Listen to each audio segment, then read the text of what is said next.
Hello everyone, I am Sister K. Today we will talk about UFOs.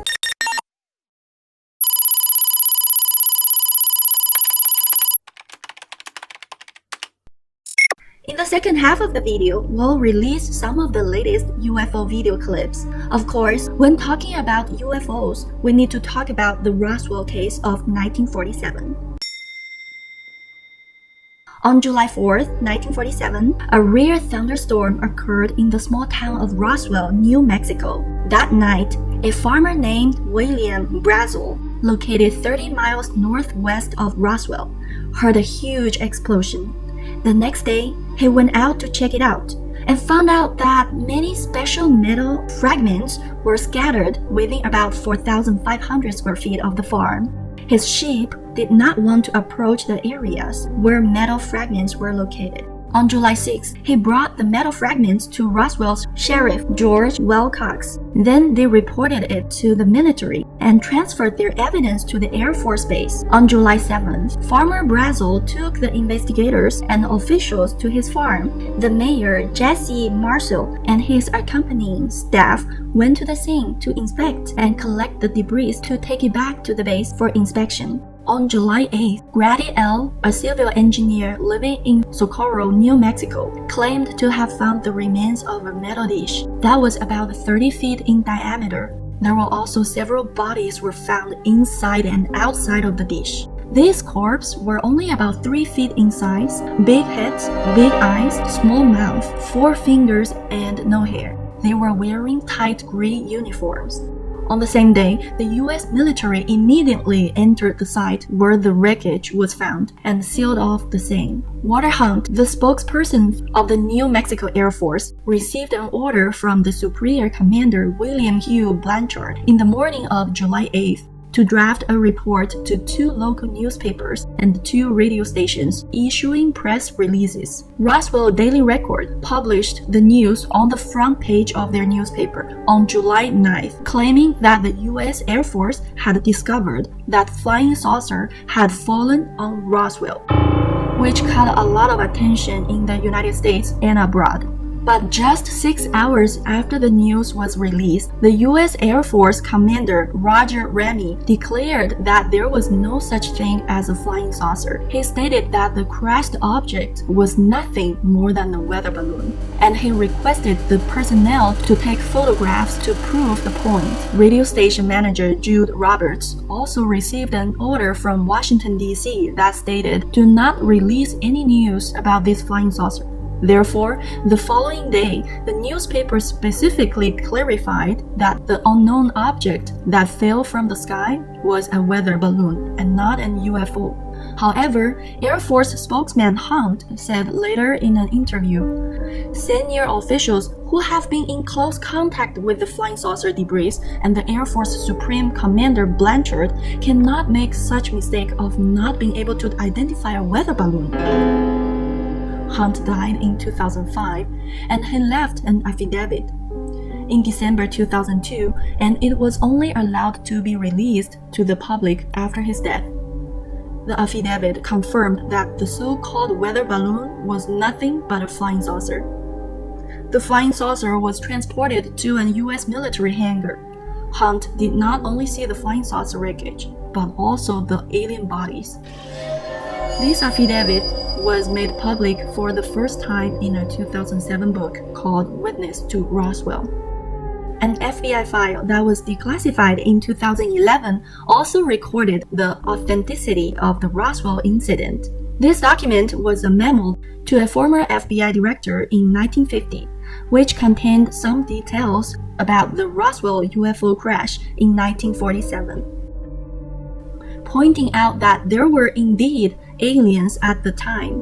The highly confidential documents were written by former FBI special agent in Washington, Guy Hartel. Hartel said in the report that Air Force investigators told him that 3 so-called saucers had been found in Roswell, New Mexico. The flying saucers are round-shaped with a convex center and a diameter of about 50 feet. Each flying saucer has 3 human-shaped corpses, but their height was only about 3 feet. Every corpse wore a fine, close-fitting metallic clothing. In 2012, CIA agent Chase Brandon, who worked in the agency for 35 years, said that there was a flying saucer that crashed in Roswell that did not belong to this planet. The debris that the military collected were not only metal pieces from the flying saucers, but also alien corpses. The military was concealing the truth from the public with a weather balloon. Brandon said that in the 1990s, while working in the CIA headquarters in Langley, Virginia, he walked into the Historical Intelligence Archives. He said that not everyone can go in there. One day, I looked around in the archive room and read some of the file tags on the shelf. A tag that really caught my attention was the one that said Roswell. I took the box and looked through it. I put it back after a while. I said to myself, God, this is Chiu. He then said that the information was written reports and photographs of the incident, and this was the truth that was covered up. In December 2017 and March of the following year, the former head of the U.S. Department of Defense UFO Research Program, Elizondo, led the first exposure of the UFO military footage in the New York Times. This is a national security imperative. This video showed the UFO incident that took place in the San Francisco area in 2004.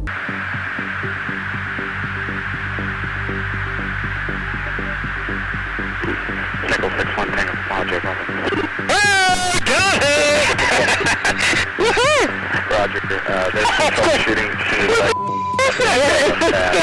Did you box moving target? No, I took an auto track. Oh, okay.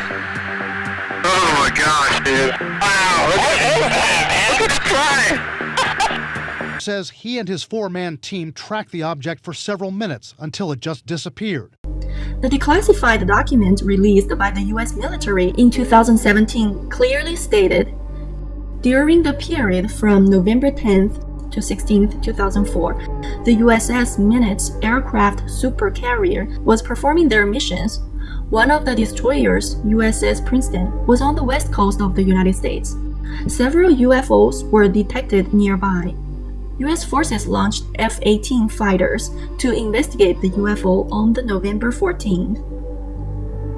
According to a declassified military report, they saw a wide oval-shaped solid that was approximately 46 feet long, with no engine nacelle and no wings.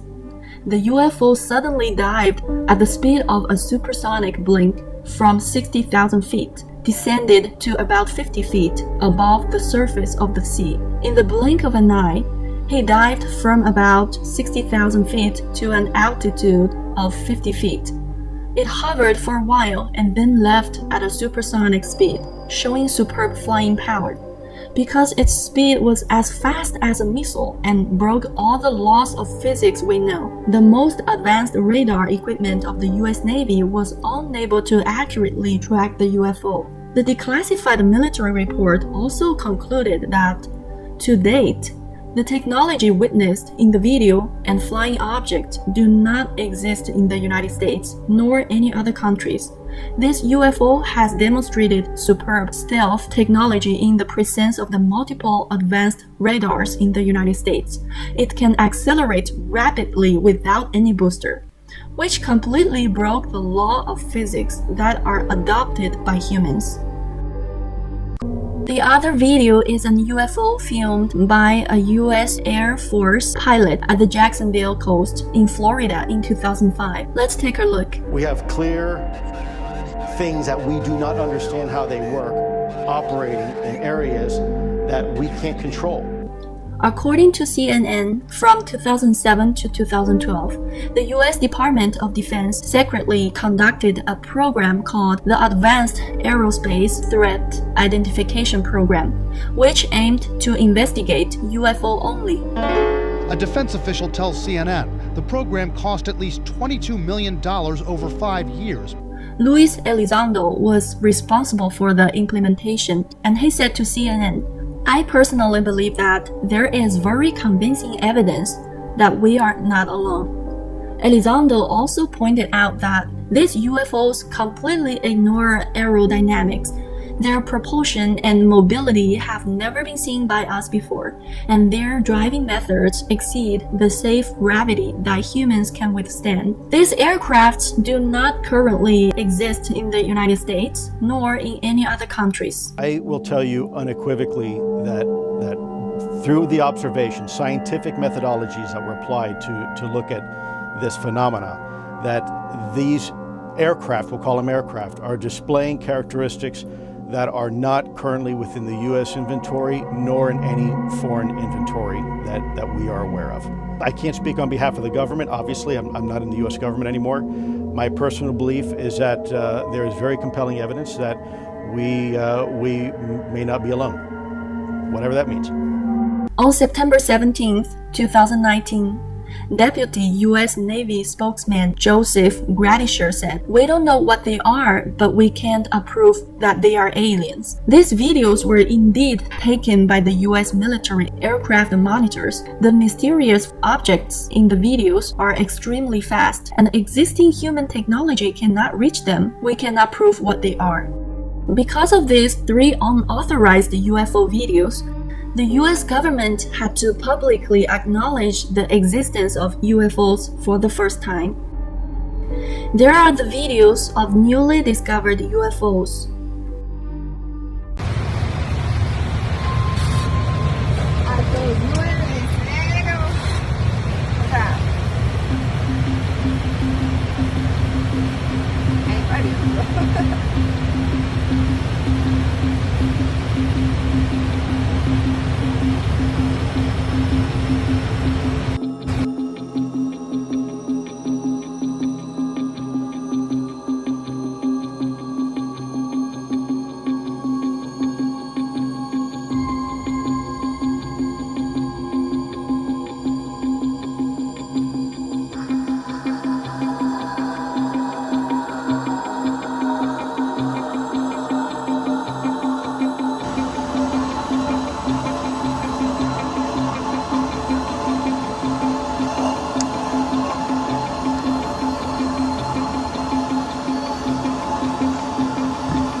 Do you have any thoughts about the latest UFO videos collected by Sister K above?